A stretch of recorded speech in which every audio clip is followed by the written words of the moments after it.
The afternoon of the Taste of the Highlands Gala arrived with perfect weather and mounting tension. Michael had arrived early, parking his vehicle strategically to ensure his cameras captured every angle of what was about to unfold. At 6:00 p.m., the first wave of guests began arriving. He watched through his office window as women in designer gowns and men in tailored suits strolled past his new signs without a second glance. Victoria Sterling herself directed traffic, waving people into his lot with practiced authority. By 7:15 p.m., 43 vehicles occupied his space, their owners disappearing into the converted clubhouse next door. At exactly 7:30 p.m., 5 tow trucks from Big Jim's rolled in with military precision. Jim himself led the operation, having recognized this as a moment worthy of his personal attention. The first vehicle they approached was Victoria's Tesla Model X. The scene that unfolded was better than any reality TV show.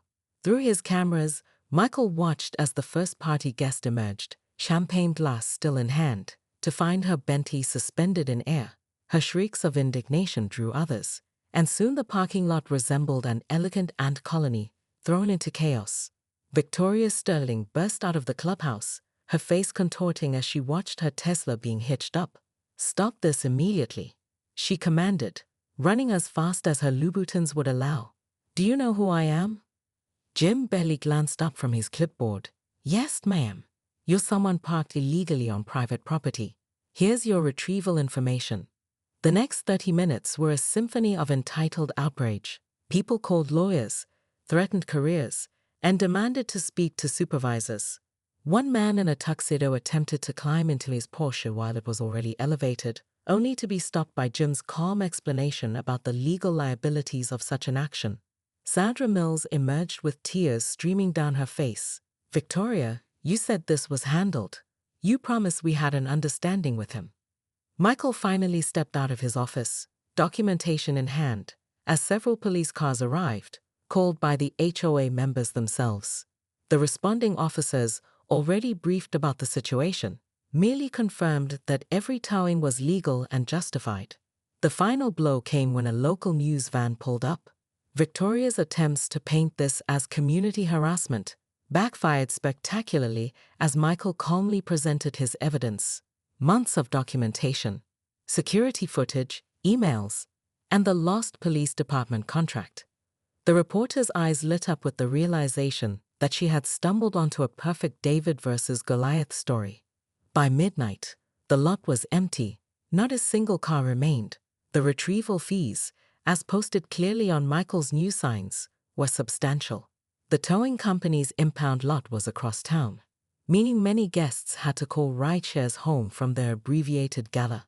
The following week brought dramatic changes. The HOA's legal team, after reviewing Michael's documentation, advised immediate damage control.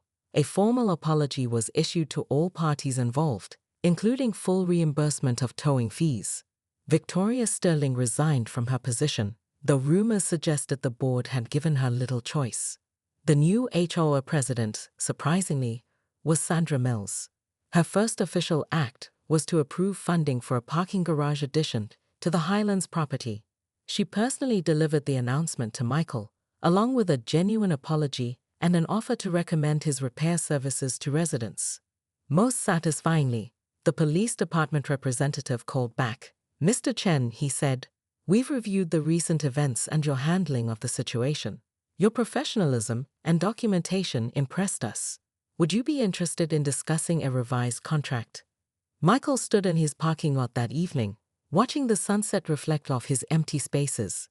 A few Highlands residents waved as they walked past, no longer with condescension, but with the respect of people who had learned an expensive lesson about entitlement and property rights. His phone buzzed with a text from Big Jim. "Need any more signs? Never seen an HOA learn their lessons so fast. You're my hero in the property rights world." Michael smiled, took one last photo of his beautifully empty lot, and headed inside to work on that police department contract. Michael's interaction with the Mercedes woman was just the beginning. As he walked the perimeter of his new property later that afternoon, he noticed subtle signs of entitled intrusion: discarded Starbucks cups, tire marks on his freshly painted parking lines, and even a designer shopping bag tumbling across his lot like urban tumbleweed. The warehouse itself was a testament to his journey. He'd saved every penny from his 15 years of running a mobile repair service, fixing everything from cracked iPhone screens to sophisticated security systems. The 5,000 square foot space needed work, but Michael saw potential where others saw problems. The previous owner, an elderly man named Frank, had used it for vintage car storage before health issues forced a sale. That evening, as Michael was installing new LED security lights, a sharp rap on his door interrupted his work. Outside stood three people who looked like they'd stepped out of a country club brochure: a silver-haired man in a golf shirt, a woman with perfectly coiffed blonde hair, and the Mercedes owner from earlier. "Mr. Chen," the man said, extending a manicured hand. "I'm Richard Sterling, president of the Highlands HOA board. This is my wife Victoria, our board president, and Sandra Mills, our events coordinator. We thought we should welcome you to the neighborhood properly." Michael wiped his hands on his jeans before shaking Richard's hand, acutely aware of the contrast between his work clothes and their casual luxury wear. The conversation that followed was a masterclass in passive-aggressive territory marking.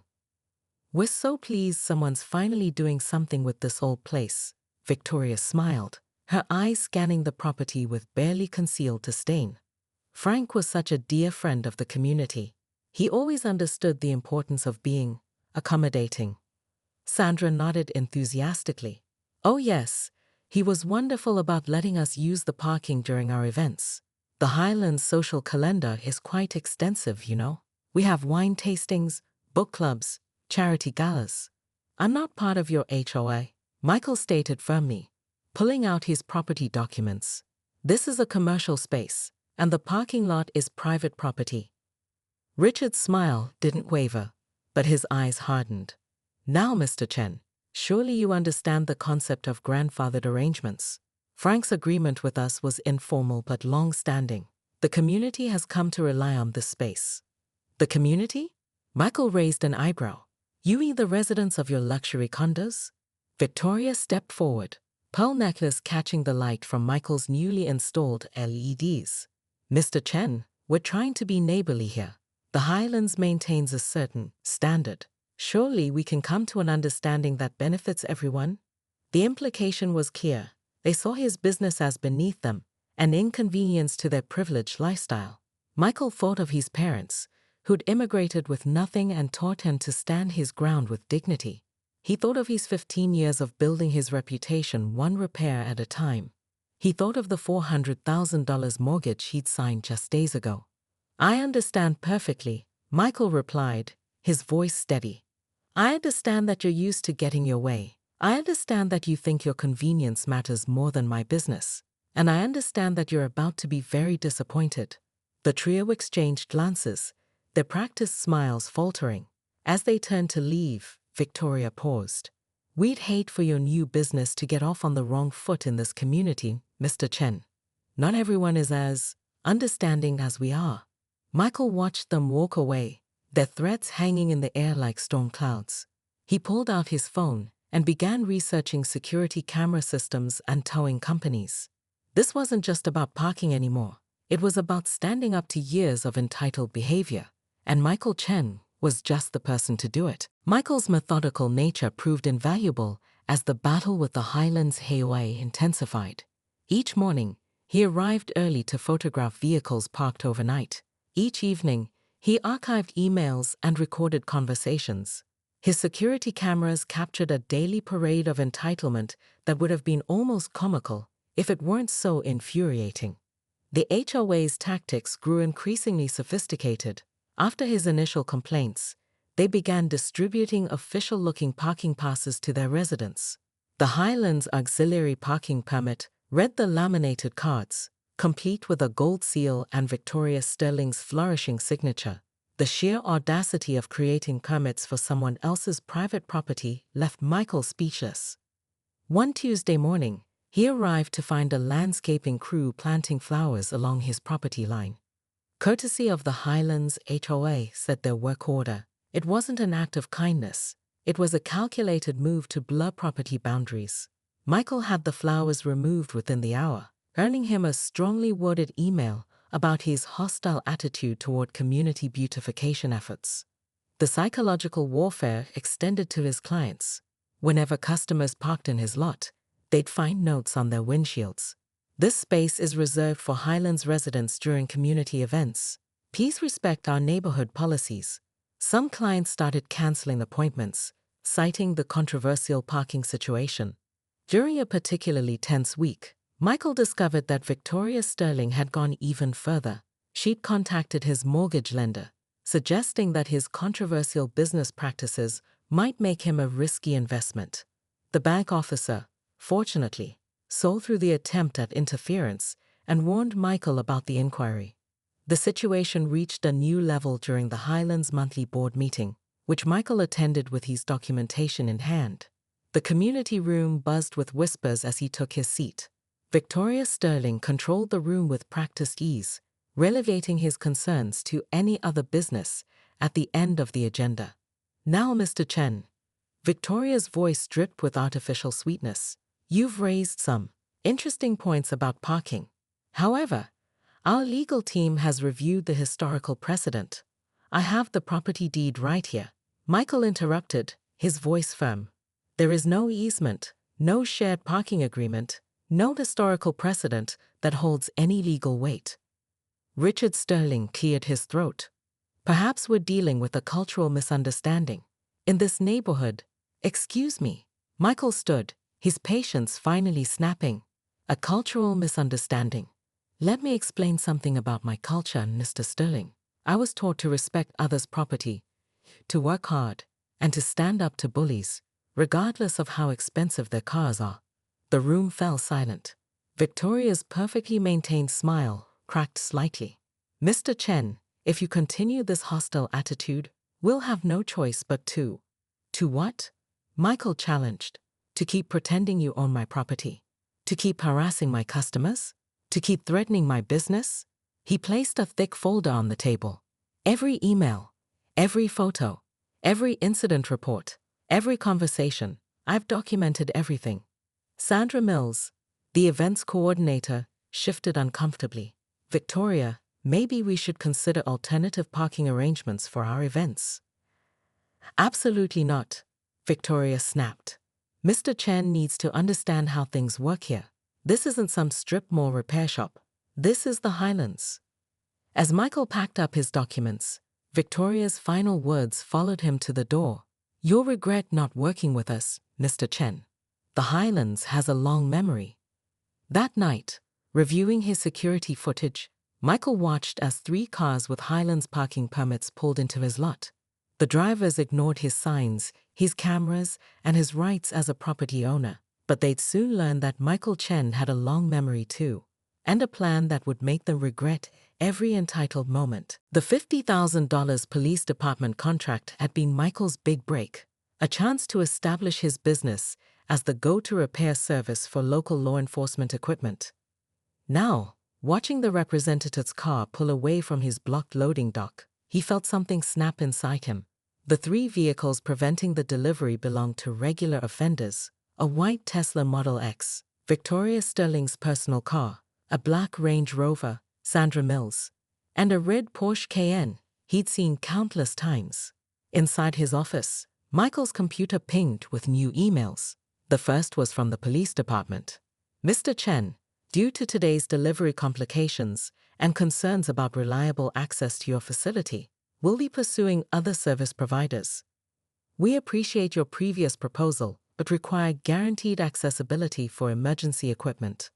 The second email from Victoria Sterling was the digital equivalent of a smirk. "Dear Mr. Chen, as mentioned previously, your aggressive stance regarding our community's parking needs is becoming problematic. Several residents have reported feeling harassed by your constant photographing of their vehicles. We've documented these complaints and are prepared to take appropriate legal action. Attached are photos demonstrating the typically unused state of your parking area. As community leaders, we have a responsibility to efficiently utilize available resources. Perhaps a discussion about reasonable compensation for this shared space would be more productive than your current approach. Best regards, Victoria Sterling, President, The Highlands, HOA. Michael's hands stopped shaking as he opened the attachment. The photos had been carefully taken during his off hours, making his lot appear unnecessarily empty. But Victoria had made a crucial mistake. The metadata on the photos showed they'd been taken while trespassing on his property. He was drafting a response when a commotion outside caught his attention. Through his office window, he watched an elderly man struggling with shopping bags, attempting to reach his car that was blocked in by two Highlands vehicles. The man's medical transport service couldn't get close enough to assist him. That was the moment Michael's patience evaporated completely. He spent the next hour making calls to his lawyer, to local law enforcement, and finally to Big Jim's towing service, the most reputable towing company in the city. The owner, Jim Hawkins, listened to Michael's situation with growing interest. "Let me get this straight," Jim said. "These folks have been using your private property like their personal parking lot, ignoring your signs, harassing your customers, and now they've cost you a major contract." "Exactly," Michael replied. "I need to know my legal rights and what you can do to help." Jim's chuckle carried years of experience with entitled parking offenders. "Son, I've been dealing with HOAs like this for 30 years. As long as you have clear signage and it's private property, we can tow any unauthorized vehicles. Just say when." Michael glanced at his calendar. The Highlands' biggest annual event was approaching, the Taste of the Highlands Gala. According to Sandra's community newsletter, which she'd helpfully been leaving on his windshield, they were expecting record attendance. He spent the rest of the day preparing. New, larger signs were ordered with clear towing warnings. Additional security cameras were installed to cover every angle of the lot. His lawyer drafted an official notice to the HOA board, detailing the consequences of unauthorized parking, which was delivered by certified mail. The response was immediate and predictable. Victoria called an emergency board meeting, which Michael wasn't invited to attend, but his newly installed directional microphone picked up their conversation through the community room's open window. He wouldn't dare. Victoria's voice was tight with anger. "Does he have any idea who our residents are? Maybe we should consider the parking garage option," Sandra suggested. "Absolutely not," Victoria snapped. "I won't let some repair shop owner dictate terms to us. Send out the usual parking instructions for the gala. He's bluffing." Michael saved the audio file, added it to his documentation, and finalized his plans with Jim's towing. In 3 days, the Highlands would learn exactly how serious he was.